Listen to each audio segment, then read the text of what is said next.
Mr. Secretary, thank you very much, sir.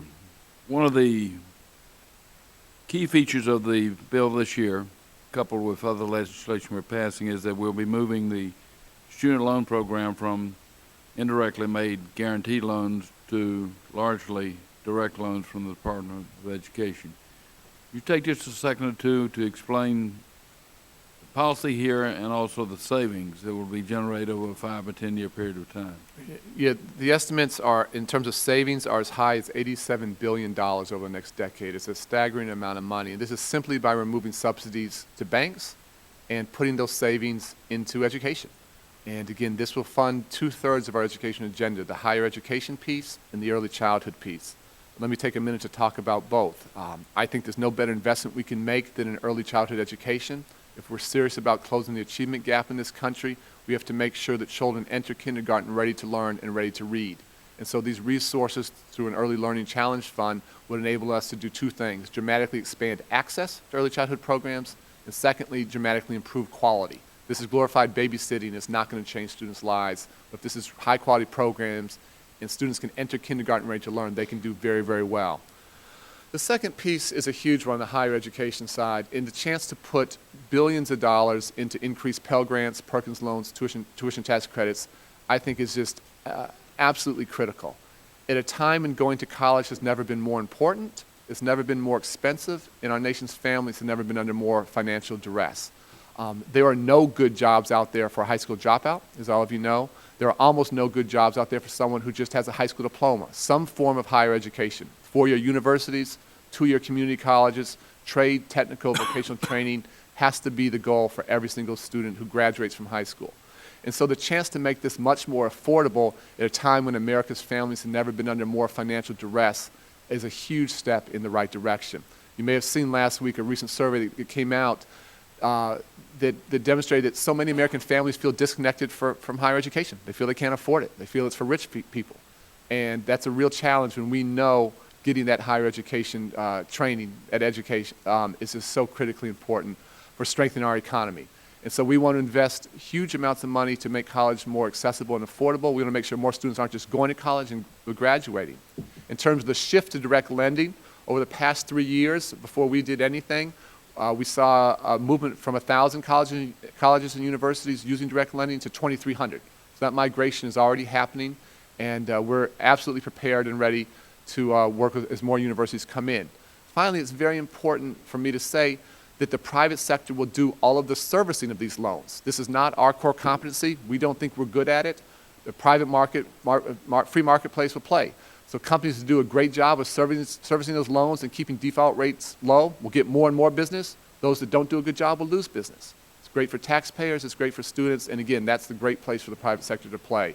So at multiple levels, we think this move is hugely important. And again, I want to thank all of the leadership here for giving us an opportunity. We're going to work hard with the leadership of the Senate to pass this bill. In particular, with respect to the Perkins loan program, do you have any information there available to indicate what the likely savings will be from the changes you're proposing? Well, it enables us to increase our investment from $1 billion to $6 billion. So it's a dramatic increase in resources for students that are working hard and want to have a chance to stay in school. So, well, as I understand that, you're going to use some of the savings to expand the program to the colleges that don't now have it. That's exactly right. Make it accessible to everybody. Is the Perkins program working? Principle of it, college administration, college loan review. Is this not a concept with a human touch to it and a human face to it that is something, a feature you would like to have in your higher education student loan program? I think it is working. I think the Perkins loan program is working. We think the Pell Grant program is working. We just want to make sure more students have access. And again, there's just so much need out there. So if we can put tens of billions of dollars to make college more accessible and affordable. The other thing, which I should have touched on, is on the back end of this. When students graduate from college, we've worked very hard to reduce the amount that they have to pay back in terms of loans. And so if this bill passes, it's called income-based repayment, IBR, that number would go down to 10% of your salary. So it'd be significant reductions in loan repayments, and after 10 years of public service work, becoming a teacher, If you graduate from law school and want to set up a legal clinic in a disadvantaged community or a medical clinic someplace, after 10 years, those loans will be erased. And so it really removes the financial impediments. There are many great people who want to go in the public sector, want to contribute, but because they had $60,000, $80,000, $100,000 in loans, they simply couldn't afford to do that work. And so I'm trying to make it more accessible and affordable at the front end, and in the back end, removing those golden handcuffs and getting talent into the public sector, we think would be a huge step in the right direction. Just a couple of more questions about the Perkins program. You indicated that if a college was doing well, they could get more business. If they weren't doing well, they'd lose business. Nobody can argue with that. But how do they get more business than particularly on the collection side and the loan administration side? Well, what we want to look at is what are folks doing to graduate students? And what are we doing not just to get students in the front end, but out the back end as well? And so this is not just about college access, it's about completion, entertainment, and we want to shine a spotlight there. We also want to reward those places that are helping to contain costs. One of the real challenges we're facing is runaway, escalating higher education costs. And where those costs get contained, we want to reward that as well. Just a couple of final questions.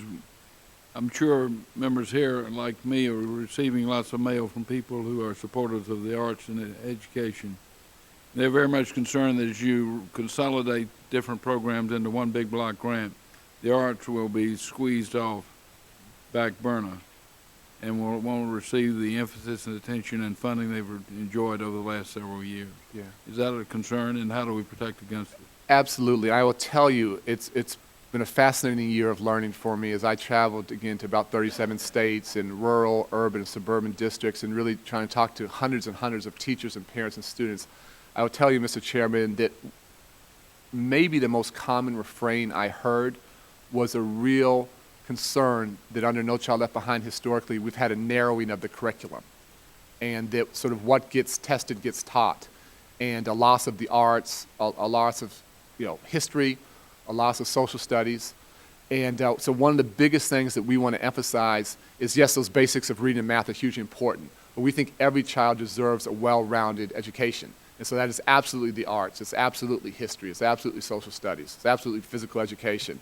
And so what we've actually done is we created a pot of money, what we're calling a well-rounded education, $1 billion pot. It's a $100 million increase, a 10% increase to support all those things. And so we want to do everything we can to make sure that all of our students, I want to be clear on this, particularly children at the elementary grades. We can't wait to high school to expose students to the arts. We need our young students, to start to develop their passions, develop their interests. And so while I can understand the concern, the fact is that there's a $1 billion pot, and that represents a $100 million increase to support a well-rounded education. There's also a concern that work-study monies are either not being increased or allowed to be eroded away due to inflation. And a number of the colleges that I represent in South Carolina are seeing their allotments for work-study dwindle, and as a consequence, this is what they look upon as a middle-income program. It's not like Pell Grants for lower income, but it's a middle-income program for deserving students who are willing to work if they have the opportunity, and also if it's complementary to the education. What's happening to work-study? Because I'm hearing from college presidents and tech school presidents and community college people that it's taking a hit and they're feeling the consequences. Work-study is continuing in the budget, Mr. Chairman, and the Recovery Act included a separate appropriation of $200 million for work-study. We think that money is still going to be there through the next academic year. So like Title I, like IDA, there's pretty significant carryover in those programs in work studies similar to those two. So there will be no cuts in work-study this year? Compared to the budget for 2010, the 2011 budget is the same, so there wouldn't be any cuts. How much do you anticipate getting this year and next as part of what remains available under the National Recovery Act? On Title I and IDA, we anticipate about half that money. That was about $22 billion total. We anticipate about half that money, about $11 billion, being available for fall 2010, this upcoming school year. Ms. Hensley, thank you very much. Ms.